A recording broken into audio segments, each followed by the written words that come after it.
Welcome to Everything Teams Phone Live.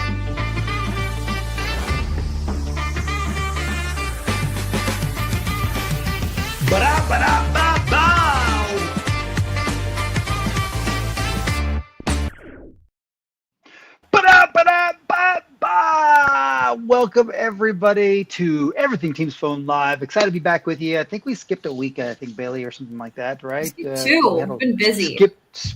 It's been a busy 2025. Can you believe we're like the middle of March already? I feel like January was just like a couple of weeks ago. Didn't even happen. Right? It's nuts. Brandon, how are you doing today, buddy? I'm doing well. It's it's been busy. As we know, we were in the green room, like laughing at various things. Don't need to get into detail, but yes, it's a great Friday. It's a little dreary here, but the mood is good. You know, it's cold today, and I'm a little bit disappointed. When I say cold, it's like 45 or 50 now. I'm in Scottsdale, Arizona, and normally it's like pretty warm, and today it's like in the 40s. It started out this morning. I actually had to ask Alexa this morning. I'm like, "Yo, how cold is it outside?" And she said it's 42 degrees in Scottsdale, Arizona. Now it gets cold in the desert. It does, but I think I've become accustomed to some sunshine and some warmth. For those of you not in a sunny climate during the winter, I know you're playing like the world's largest violin for me, something like that, right? But anyway, well, all right. I see, Rick, you started doing your Arizona thing, and I think you can now appreciate why. You know, I'm more of a cool weather climate person. I don't care for the heat, but I am a sunshine person. I've always lived in states where it's 300 plus days a year of sunshine. So when it's overcast like it is today, like I started work today and it was so gloomy I had to turn lights on inside, and it crushes my spirit. So obviously the light it's brightened up a little bit, but now you can relate to why I love sunshine, and I would not complain about 47 degrees in Arizona. You and I are off to Enterprise Connect next week, Monday through Wednesday. I'm going to melt down in Florida. It's going to be too hot for me. What's it going to be, like 75 degrees? I'm like, that's like ideal. That's like premium. That's perfect. Right? It's too humid for me. I'm not used to humidity. You know, I get that. You just walk a little slower when you hit a humid environment. You just kind of walk a little slower, bring the heart rate down a little bit, and you'll be just fine. Walk slow? What? Never heard of that. It's, that's because you guys haven't seen it. Just so you guys know, I grew up in Corpus Christi, Texas. Okay, that's on the Gulf Coast. That's on the Gulf of Mexico. Also humid. I'll skip that. But it's on the Gulf Coast there, and it's pretty humid. It's very humid, right? It's Florida Florida sort of environment there. So I grew up in that environment, used to it, 25 years or whatever, 24 years. And so I'm in dry and cool now, whether it's Seattle or, Seattle's not dry, but I'm used to that stuff now, the nicer, lower humidity climate. And when I get to a humid environment now, I just kind of go, oh, that's right. The way that you do this is, number one, you don't talk fast anymore, which is strange for me. Like, you can't talk fast because your heart rate starts to elevate a little bit. I got to keep an eye on that sucker. And so then you just walk a little slower. Anyway, episode, Bailey, what does this say? Episode 87? 86, season 2, episode 86. We're going to give you guys a deep dive on our new fax product. It is GA. If you need faxing into Microsoft Teams, securely HIPAA compliant, GDPR compliant, if you want to create applications that can automatically sort your faxes, healthcare organizations, financial organizations, government organizations, educational institutions, if you use faxing still, this is the episode to watch. So, Bailey, we got some housekeeping before we kick things off. Let's do that. Sure thing. This episode of Everything Teams Phone Live is sponsored by Momentum, where we help businesses thrive using Microsoft Teams. Back to you guys for episode 86. Thank you, Bailey. Thank you, Bailey. It's amazing. We still get paid to do this stuff. It's awesome. Yeah, the stage feels a little empty with just two of us, though. Like, this is anymore. It's kind of rare we don't have a guest on the show, but we felt like maybe this show would be a good opportunity for us to kind of just highlight the latest product at Momentum, But Rick, before we do that, I kind of wanted to just highlight a couple of the buzz features that I see floating around on LinkedIn. I know everyone's eager to share the news, and it seems odd that we would skip it. So Let's not skip it. maybe highlight those couple things first, and then we can jump right into our Teams Fax solution. Excellent. Well, Brandon, there's a couple of cool things in the TAC these days, right? That are now visible, so people are more aware of what's happening now. So I think it's interesting to talk about those things. Number one, there's texting now, I think, available to see in the TAC. What's interesting is I had my fiance who was logging into her texting with Momentum, and she's like, I can't sign into my texting for some reason. What's going on? And I'm like, what do you mean? And so she had the wrong icon in her nav bar, right? And so I'm like, that's not the right icon. That's not our icon. Our icon's this other application. So she had to bring up our icon and redock it there. But yeah, there's texting there. And Brandon, the other one was, hold on a second. There's something else. The troubleshoot, the SIP ladder. The SIP ladder, yeah. So there's been quite a bit of buzz. I'll tell you, this is going to be I'm crossing fingers and toes when I say this, but this is a little Easter egg coming to CommsV Next. As you know, I'm doing a session on complex calling and collaboration solutions within Microsoft Teams with Mark Vail. We have a special guest joining us, Matt Carlson from Microsoft, and his plan is to take a deep dive into the SMS portion of Microsoft Teams. And when I say SMS, I mean the Microsoft native solution. So more details to come. If you really want to see the SMS in action, I would say sign up for CommsV Next. That's April 15th and 16th? 15th and 16th. Yeah, it's interesting. I just submitted my session, Brandon, so I'll plug that for just a second too. Actually, your sessions are going to be pretty cool because you've got all the algo equipment. So from a facilities perspective, how to build and manage that in Microsoft Teams, that's pretty awesome, and how that works. We just submitted ours. I'm doing a session with Mark Marquez. That's our Momentum CTO. It's twofold. It's going to be basically, it's UC and AI, so unified communications in the AI world. And it's really mostly about, number one, it's about how Momentum is setting up the foundation for Microsoft, or the foundation of AI with the evangelizing Microsoft Teams, right? Because I think every organization has to start with a platform that is capable of pulling out the information to utilize and to make decisions on and to automate. And then the second part of that discussion is going to be all about AI in the business. And Brandon, we're not just going to talk about it. It's not just going to be a PowerPoint. We're doing like real live demos of how AI can help businesses. And again, it's the start. Microsoft Teams is the foundation. Mark Marquez will talk about that. And then I'm gonna hop into actual AI workflows. And surprisingly, I'm not doing it at Power Automate, right? The reason I'm not doing it at Power Automate is because I'm not super technical, and I'm creating it with different tools, but how it ties into Teams is there. And so I think I'm pretty excited to bring that to the audience, because we're going to do live examples with the audience, right? So like, I'm going to send you a text, I'm going to send you an email, I'm going to schedule you for a meeting, right? All voice driven. So so it's going to be pretty darn fun to do that. I'm going to feel like Tony Stark, right? Like I should call my AI assistant Jarvis, actually, so that I could feel like Tony Stark. Maybe I'll grow a little goatee, a little thing in the for CommsV Next. Anyway, I'd like to see that. I don't think I've ever seen you with facial hair. TMI for our listeners. All right, let's do this. Let's do this show. I was gonna say, like this AI topic is gonna be a good opinion to once we dive into our fax solution and talking about where we envision kind of the fax industry going and what we envision with our product as we've developed it. So real quick, what I'm going to do is I'm going to pull up onto the screen. Just a quick, I'm not going to spend a ton of time on this. Just want to give our viewers visual into what it looks like in the TAC for the SMS portion of the admin side of getting texting set up.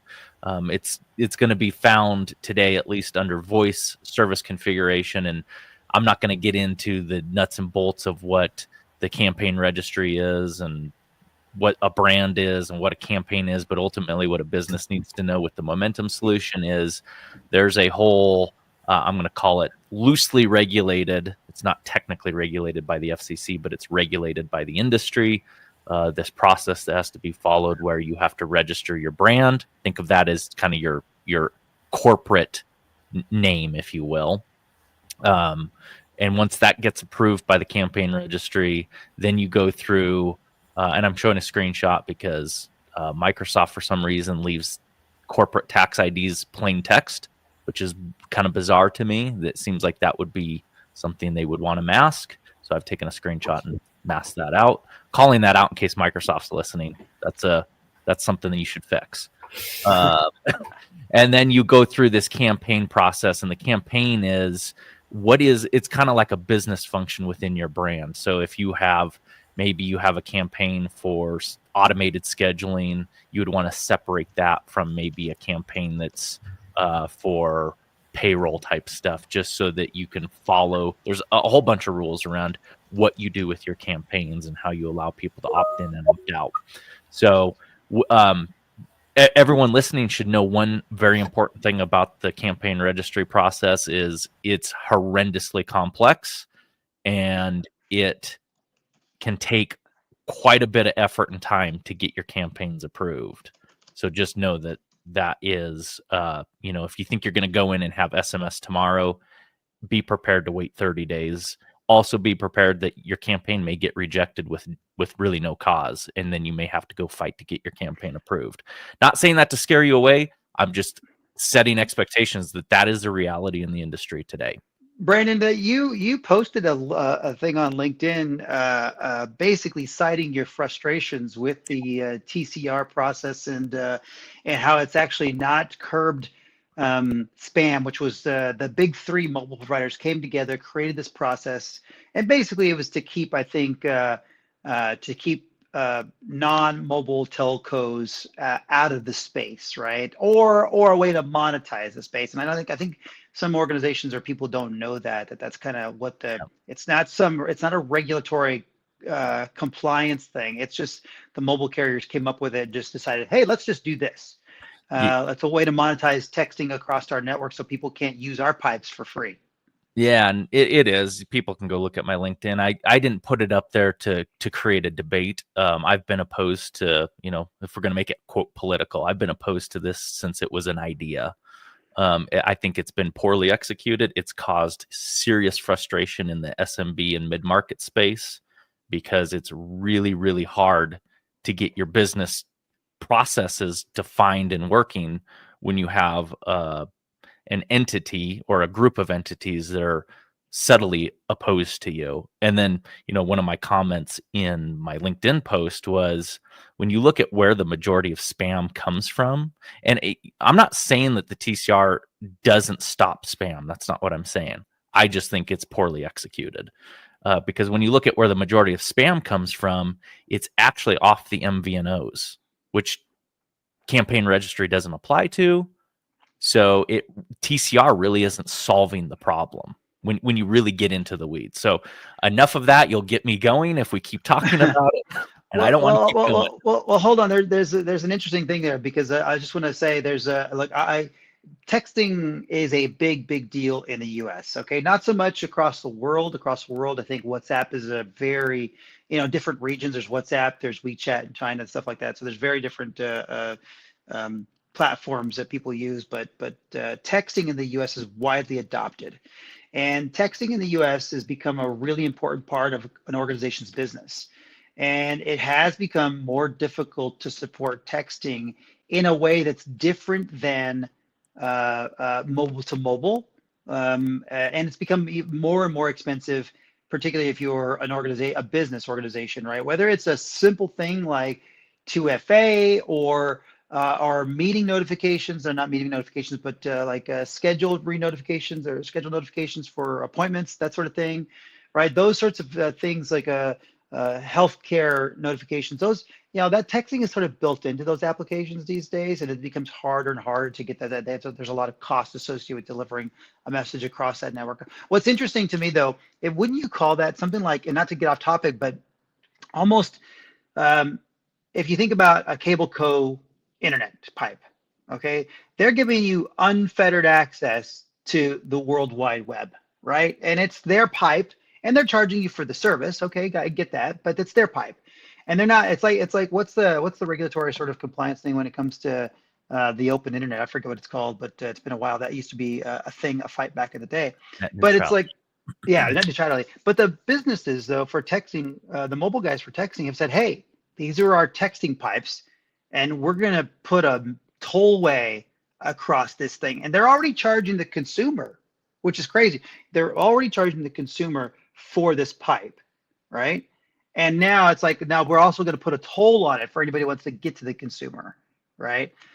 So it's a I don't know. It is, you're right. It's a controversial topic, I think. But anyway, there's a difference. It's called A2P texting and P2P texting, just for those of you that are well versed in texting. P2P is like person to person or peer to peer.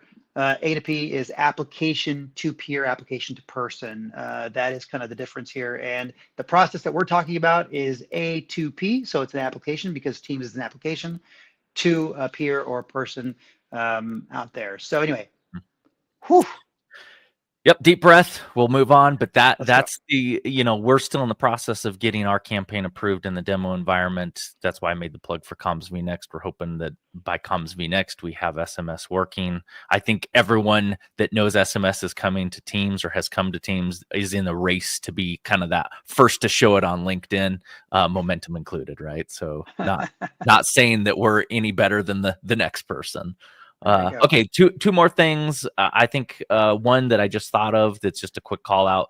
This is a big one for the direct routing community.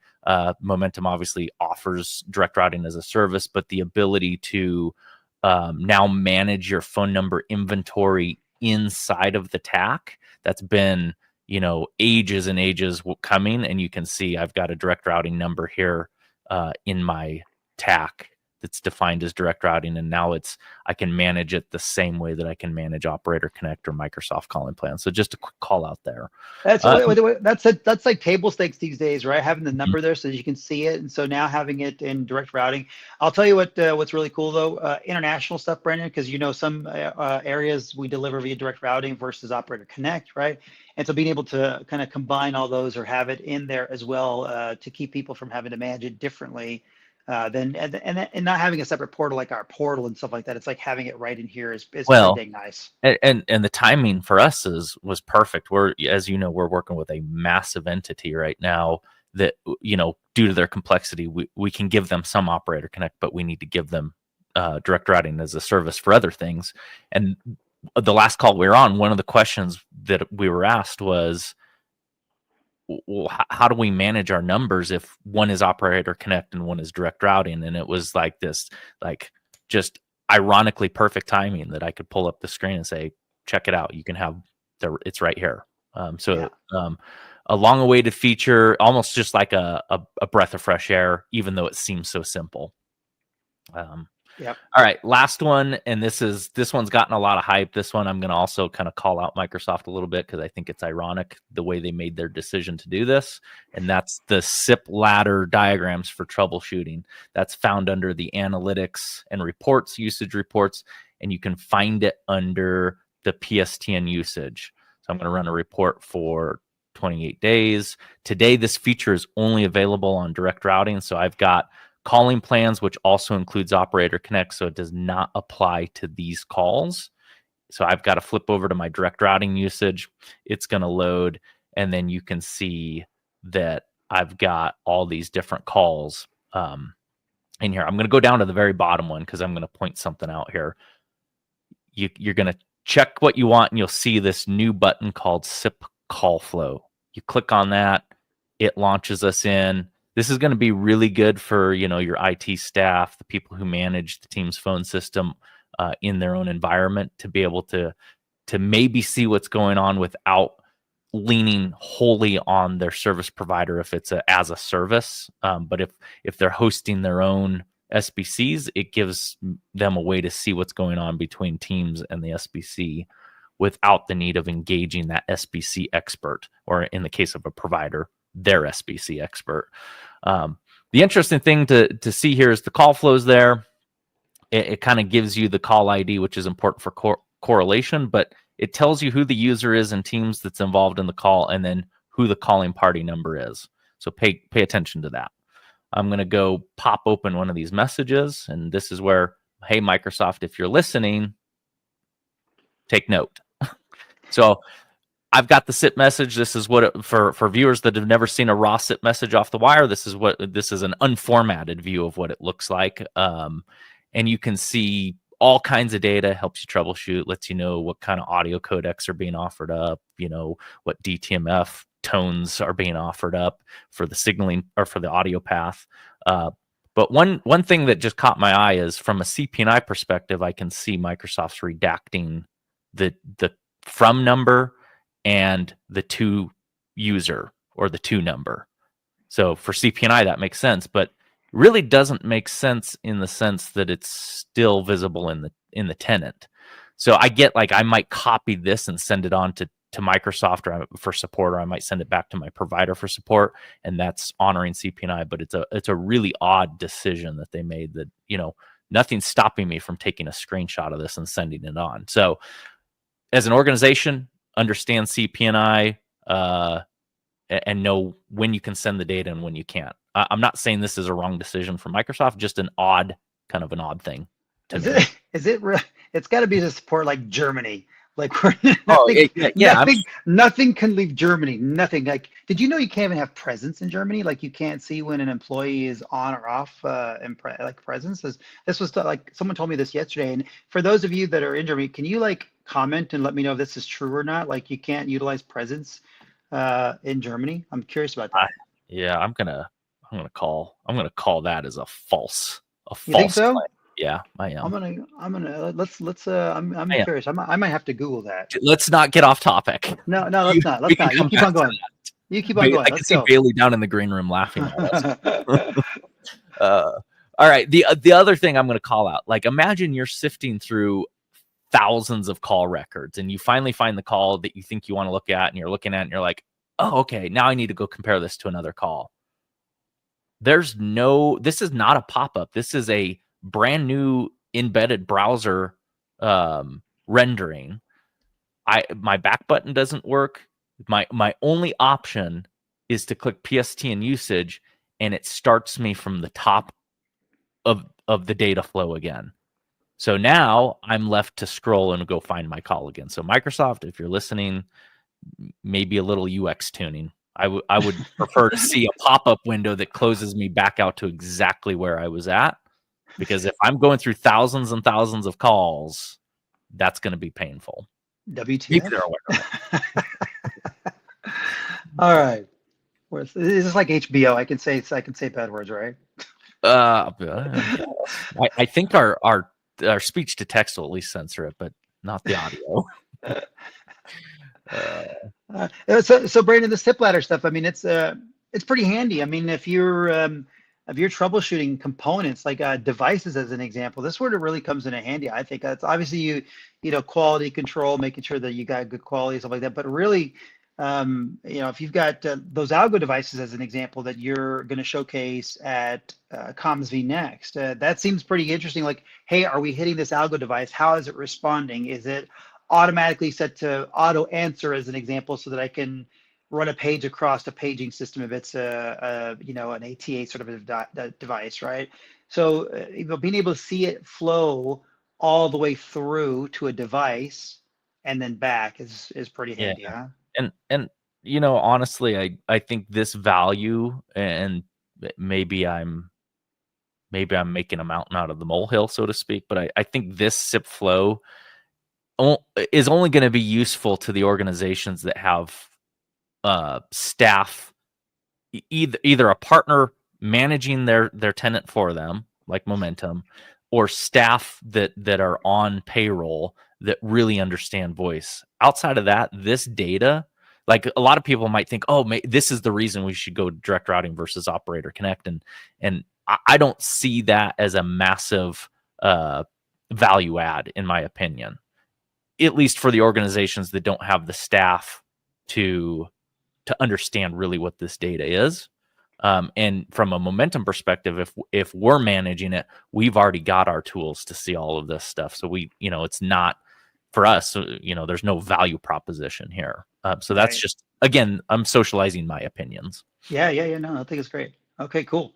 So we got a lot of, that's a good update today, right? It's like the texting in there visible, the numbers in direct routing are visible, and now the SIP ladder component visible and available. There's again, Microsoft continues to push and drive feature after feature into Microsoft Teams phone. Pretty cool. So that's the Microsoft side updates. Now that we've spent 30 minutes talking about, or 25 minutes talking about that, now we can go talk about Teams Fax. So I purposely wanted to do the updates first, so that people that want to know about Fax had to sit here and listen to us yammer on. Now we can talk about Fax. Yeah, so Teams Fax, Brandon, do people still fax anymore? Number one, do you get that question pretty often? I get that question all the time. I'm gonna train wreck us for a second. When we set out to develop this app, and we've said this before on podcasts, 2 years ago, we got laughed out of the room, literally laughed out of the room, and ridiculed. And I don't mean in like a personal way, but like the joke is fax is dead, and we want fax to be dead. And people laughed, and I think some people honestly looked at us a little cross-eyed, like, you have to be out of your mind. It was at Comms v Next, by the way.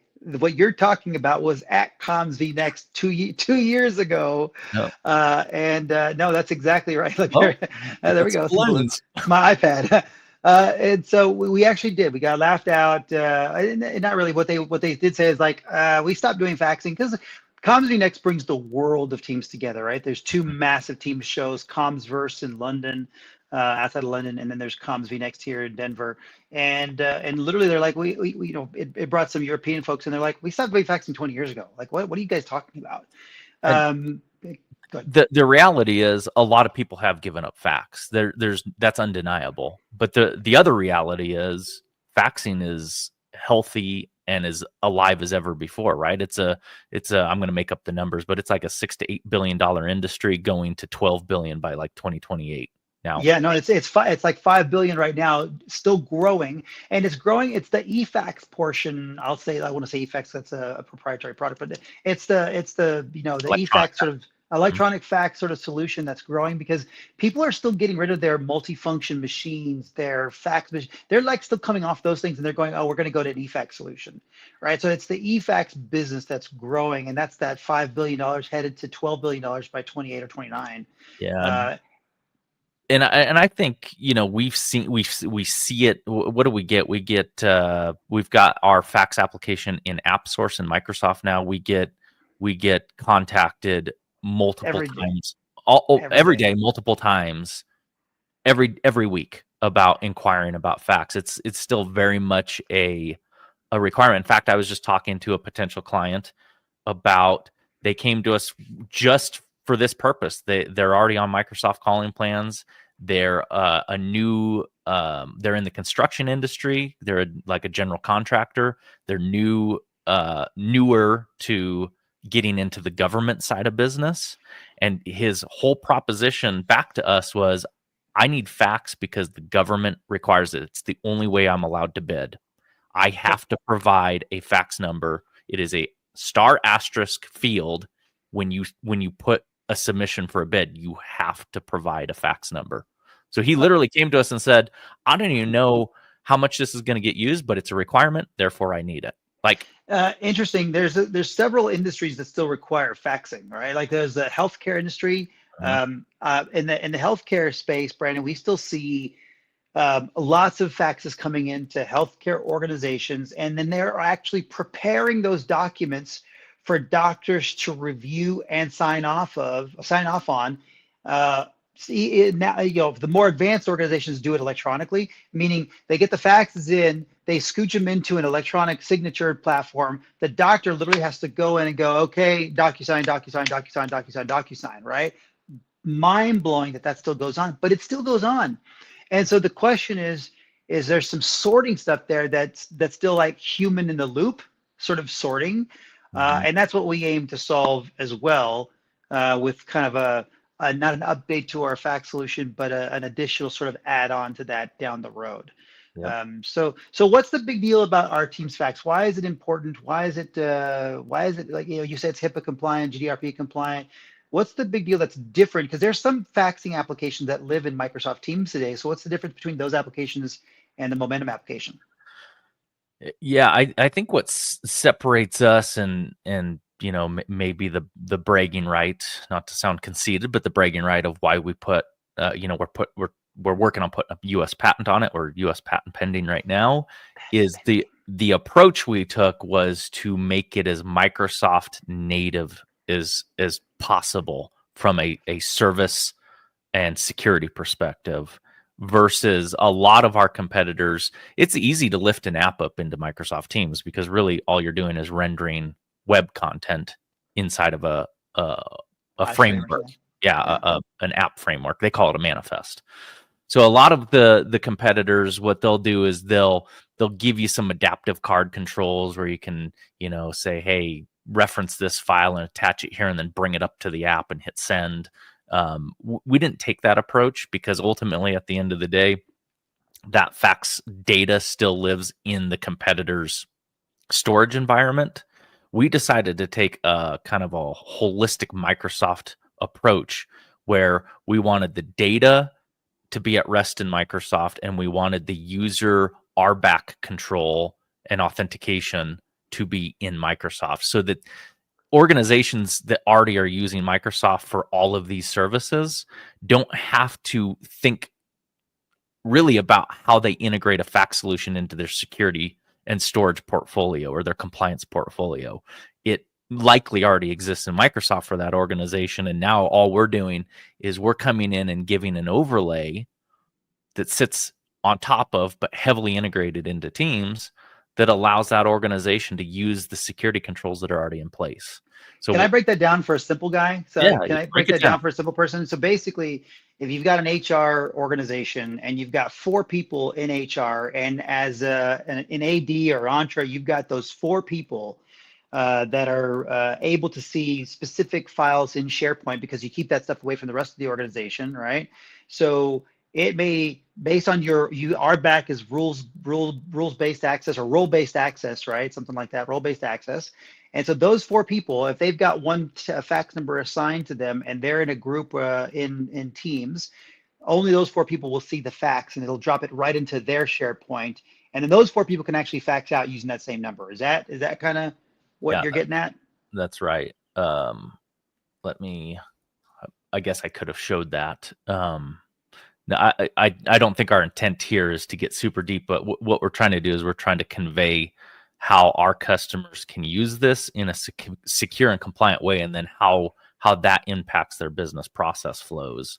But I'll just quickly, since you're talking about Entra ID and groups, this is more important from a security perspective and an IT management perspective.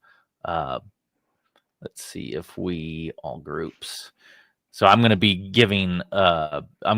telling this demo fax, which is ultimately what all that means is it's a Microsoft 365 group that has members of it, and then it has a SharePoint attached to it. So this email address right here, demofax@demo.gomomentum.com, is important to how this solution works, because we're going to tie the fax service to this group, and then we're going to lean on the membership of that group to authenticate the users securely, right? This is no different than how you would do it in native SSO applications across the ecosystem, whether it's things like Okta, Ping ID, native Microsoft services, right? We're taking the same exact approach that even the security vendors out there take. So with that, let's just hop right over to, in the Teams client, I've got a group called Demo Fax that gets tied back to that group that I was just showing on my screen. And what's cool about this approach is if you're not a member of this team, you'll never get access to the group to begin with. You'll never get to the SharePoint site. You'll never get into this team for collaboration. So in Microsoft alone, you've already set up the controls to who has access to that fax data because it's native to Microsoft. Then we take it a step further. We allow the app to get installed into the team. So you'll see this fax tab up here. I know it's probably small in this stream. When I launch this, the important thing to note is we're checking that M365 group to see if the person that now has access to the team, we're doing a logic check just to double check, are they in fact a member of that group? And if they are, we will allow that single sign-on process to happen. So I'm going to go ahead and hit fax, and you're going to see it. There's the service authentication. So behind the scenes, that's the SSO process taking place. There's a lot of technical stuff going on. We can get deeper in the weeds if you're interested. No, but that's a great explanation, because it's like there's a whole lot of sort of process and it's all security based, right? There's a whole lot of stuff going on behind the scenes to make this application as simple as possible, and you just don't even see the buttons. You don't see it. You can see the navigation. It's very, very simple. There's a lot of features that we're adding to it coming up, right? But this is really cool how it is just following the rules, the role-based sort of access for teams to make it simple for an administrator and compliant. Yep. And to tie it together, the way then we lock this down from a compliance perspective to make it native to Microsoft is you notice that demo fax at email address that I had just referenced in Enter ID. That is how we pair it to a fax number. We associate that our number and then group membership. That again, group membership is in Microsoft. Nothing to do with our app. So the important call out here is from an IT perspective, there is no setup that the entity needs to do with the Momentum service outside of tell us what fax number you want to port, or if you want a new number, and what group email address you want. We do the magic under the hood. And then what we do is, because this is an M365 group that has a SharePoint site attached to it, we lock it to that SharePoint site. And the important thing for that is, again, it goes back to who has access to that SharePoint site. Only the members of the team, no one else. And then what happens, where the real magic happens, is when we transmit the faxes in and out of the environment, we only transmit those encrypted. We do not, as the service provider, unlike a lot of our competitors, we do not save that data anywhere in our network. It's transmitted, and once it's gone, it's gone. It's like the way I describe it is like a traditional fax machine. If someone sends me a fax to my traditional fax machine and that piece of paper prints, done. It's done. If that paper is garbled or there's missing sections of the fax, there's nothing I can do to fix that fax. It's already been transmitted. I have to call up the far end and say, can you send it again? So we're taking that same approach, and by doing so, it places all the fax data into the SharePoint site. And I think I have SharePoint on my screen somewhere. So if we look at it from a native SharePoint site and I look at documents, and I should have had this up, you see that we come in and we create this folder called Momentum App Faxes, and then we sort the faxes by sent and received. So then you can see all the fax data. This is as if I'm the customer or I'm the entity, right? This is not Momentum. I know it says Momentum here, but that's our demo. This is as the customer would see it. It's their data. Only they have access to it. We do not have access to that data, in the sense that we do not save this data anywhere in our network. And that's an important compliance thing from a HIPAA, maybe a GDPR, and compliance perspective, because what that allows the entity to do is, if they've already got compliance rules, like doing compliance tagging for HIPAA, or confidentiality tagging, or data loss prevention scanning. They most likely already have that hooked up to their storage locations in SharePoint. Therefore, all they need to do is ensure that when the fax folders get automatically set up, that it just falls right in line with their current compliance requirements. Yeah. Well, that's I want to get to the other tabs real quick, or the other sort of services, but I really want to say something about when a document is now in SharePoint.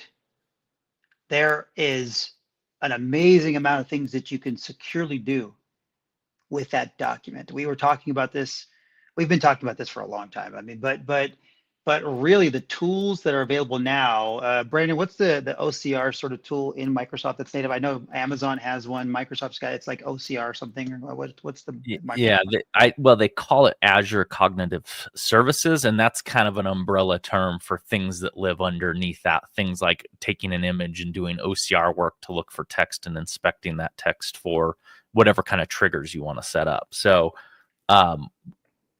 the things that we've started doing with this from a business workflow perspective, just to show customers kind of where we're headed with our application, and also to show customers, hey, it's your data. You can also do this yourself if you want. Like, you don't have to depend on Momentum anymore, because we're giving you the data, and there's no crazy integration with a third-party application or a third-party vendor anymore. I know Microsoft is still third-party, but I don't think people treat Microsoft as third-party anymore. It's just kind of part of their process. Yeah. So when we look at a receive fax in the application is dumb. It's empty.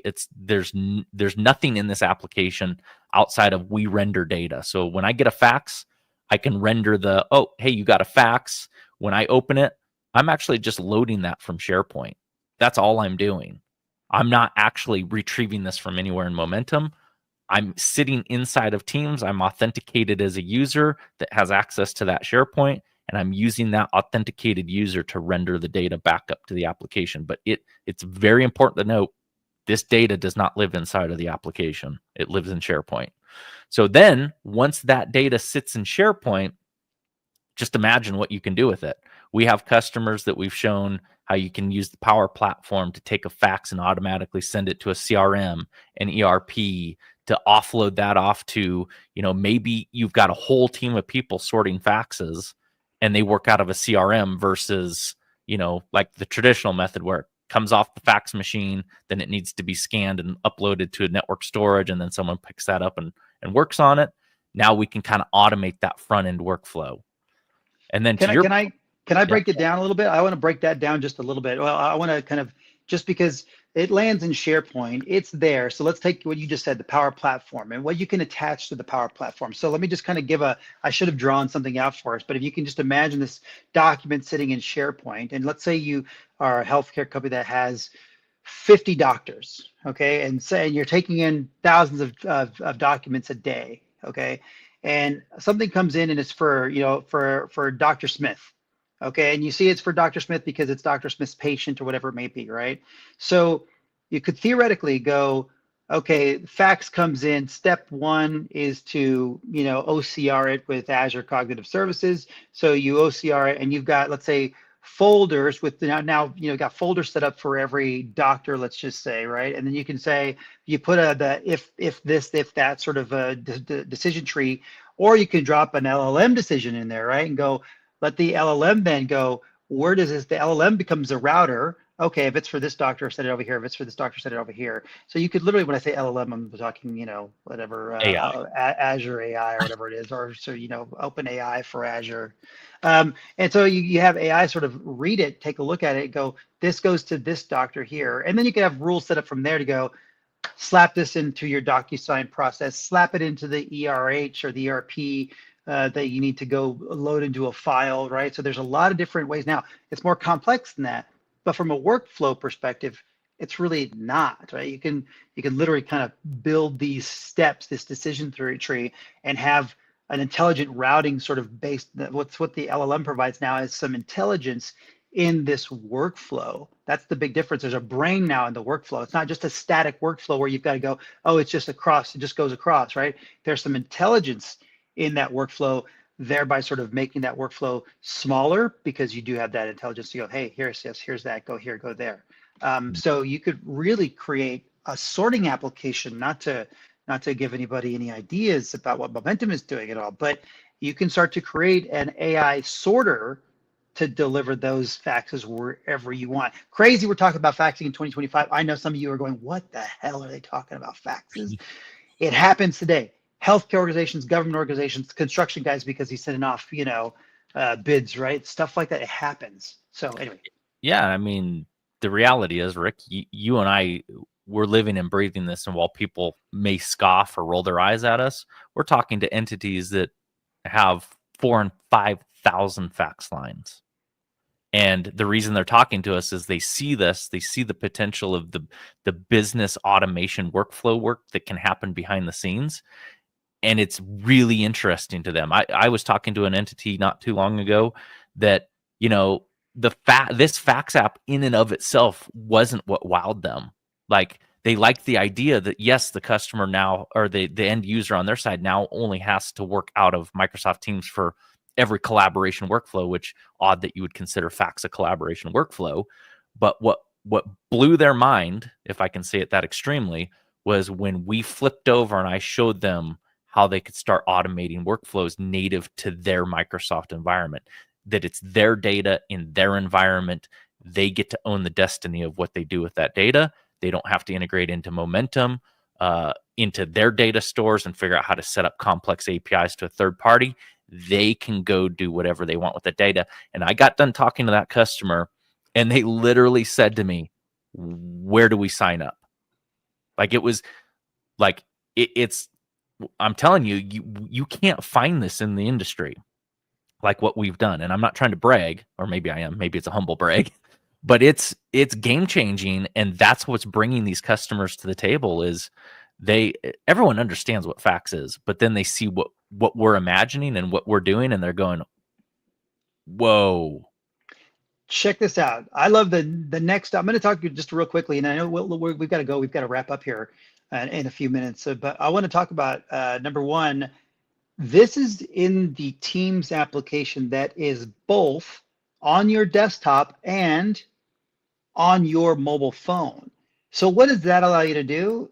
It allows you, Brandon. Go for it. I'll give it's actually on my LinkedIn. You can, for those of you, can look me up on LinkedIn and you can scroll till you find the video. I had a real world scenario where we're still kind of in the beta process of getting fax out, and I had overpaid a vet bill. You can see a dog behind me. They're expensive, by the way. I had overpaid a vet bill years ago, didn't realize I'd paid it, and I got this notice from the vet, actually old vet, not my current vet. And it was a piece of paper in the mail, and I opened it up, and it said, hey, you've overpaid by $46 and whatever cents, blah, blah, blah, blah. And essentially the letter said is, hey, we're going to have to turn these funds over to the Colorado Department of Revenue if you don't claim them. This is like, I paid this money like 3 or 4 years ago and didn't know it. And so they said, you need to fill this form out, confirm your address, and get it back to us. And the only method they gave me was fax. And I kind of thought to myself, I think they did that on purpose because they know people don't fax anymore. Yeah, I was like, so I'm not kidding you. What did I do? I opened up the Teams Fax app on my cell phone. I filled out the form, took a picture of the fax, and sent it via Teams Fax back to him. And lo and behold, a check for $46.17 showed up like 2 weeks later. That's amazing. Like, that's a real world application. I can for those organizations that actually use faxing that do have to send faxes, like, how cool would that be? Is like, take a picture, boom, shoot their stuff off, right? That's pretty neat. We're actually putting a little camera on the navigation of this for a quick fax as an example to send out. So I think that's pretty cool. The features that we've got coming up for group processing. Brandon, why don't you tell us about the group processing thing that's coming? Yeah, so there's two things we're doing, and this is probably a good place to wrap up kind of the workflow piece for business continuity. From a compliance perspective, the first thing we're doing is we decided to take an auditable approach to how faxes get sent in and out of our application, and you can see on my screen how it's showing which users sent the faxes. And that's really important when you start talking about HIPAA compliance, right? You need to have an audit trail. And so one thing we did is we have the ability to see which Teams users sent the fax and triggered that fax. And so then we enrich the CDR data with that audit trail. That was just something we figured a customer was going to ask for, and lo and behold, they confirmed it. From a workflow perspective, we are on a receive side, we are working on a feature where, a fax comes in and maybe Rick, you sit in Arizona, I sit in Denver. We're working on this fax. We don't know, besides plain old, like I call you or I send you a message in Teams, hey, are you working on that fax? We're working on the ability to, I'll call it like check in and check out documents, where I can lock that document to myself to show the rest of the team that, hey, I've got this one, I'm working on it, and then I can process it and mark it complete, so that there's this nice, clean, collaborative workflow that doesn't stop me and make me pivot to chat to say, hey, Rick, I've got this fax. So that feature's coming soon. I think that's awesome, man. That's pretty cool stuff. I'm gonna do something with my Meta glasses, where it's like I'm gonna look at my Meta, send this to Teams, and take a picture of my Meta glasses. No, Brandon's like not digging it. It's like, man, security problems all over that. You just gave it all to Meta. You just spread it all over the place. Yeah, if you want to give your data to Meta, feel free. All right, that's a pretty cool dive into the fax application that is now GA for Momentum. If you want to take a look at it, come to our website, fill out a form, and we'll have somebody call you, or schedule a meeting on the website, or just give us a call. We'll just we'll have you, send us a note on LinkedIn, send us an email, whatever. Just get in touch with us, and we'll show you what it looks like. We've got an actual demo. Maybe we put it in the chat below on YouTube that shows more of the functionality of faxes coming in, how you get notifications, kind of how that all works. So let's drop that link in below and go watch it. That'll just show you kind of the nuts and bolts of the fax application from an operational perspective. That's it, buddy. That is episode 86. That's the fax deep dive, and that is the wrap up of the 3 things that are in Teams that we think are pretty cool. It's the phone numbers for direct routing, the texting, and the SIP ladders for troubleshooting. All cool stuff. Find us at CommsV Next. We've got, our organization has what, Brandon, like 4 or 5 different demos at CommsV Next in April. That's amazing. So come find us at CommsV Next and have a chat with us. That's a wrap, Brandon. Send it out. And I was going to say, and then I'll welcome Bailey to the stage to take us out. I was going to say, come find us at Enterprise Connect, at least you and I, next Monday, Tuesday, Wednesday. We'll be wandering around the floor, hitting some various sessions. Looking forward to catching up with the usual suspects. Yeah, the Enterprise Connect, huge Microsoft sort of thing. So it's going to be awesome to be there. Bailey, why don't you take us out today? Awesome. Well, thanks for joining. We'll see you guys next week.